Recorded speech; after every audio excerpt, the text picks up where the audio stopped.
Ousmane Sonko n'est pas candidat. Mais il a ravi la vedette à tout le monde. Quand je dis tout le monde, c'est-à-dire aux candidats précisément. Et même au plan national, vraiment, il a bien marqué le coup dans ces élections-là, sans être candidat. Bon. Mais je voudrais d'ailleurs sur Ousmane Sonko vous dire quelque chose. Loo xam ne nii peut-être defe naa ne mettre guñ ko en avant. Ousmane Sonko est un leader exceptionnel.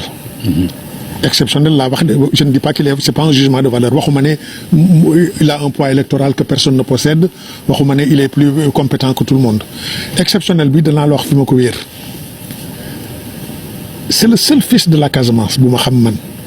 Au vu de l'histoire du pays et de la Casamance que je maîtrise un peu. C'est le seul fils de la Casamance boo xam ne bii moo am une audience en Casamance et une audience en dehors de la Casamance, c'est-à-dire une audience pan-sénégalaise, comme on dirait pan-africaine, c'est-à-dire audience au sud, au nord, à l'est et à l'ouest du Sénégal.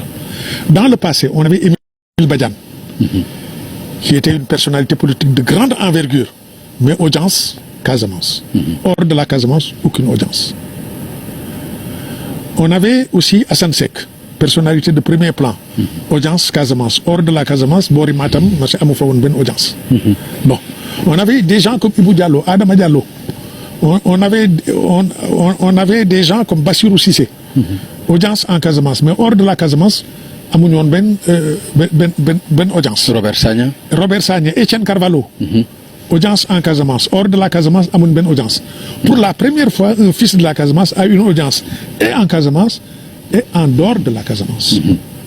Loolu, c'est un élément qu'il faut prendre en compte dans la carrière de cet homme et dans la vie politique sénégalaise. Parce que là c'est vraiment inédit, c'est nouveau.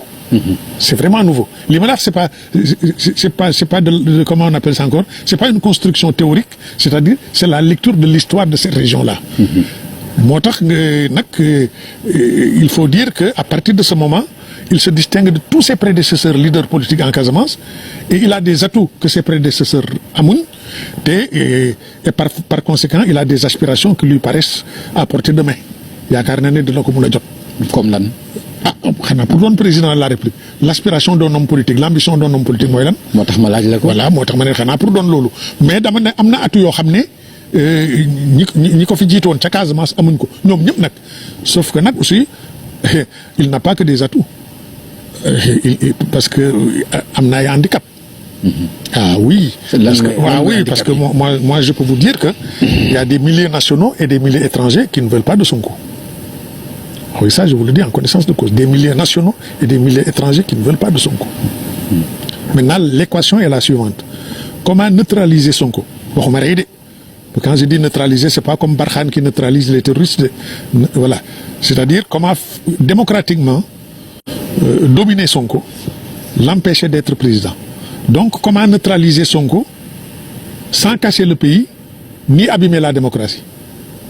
Voilà la grande équation qui est née de ces élections-là.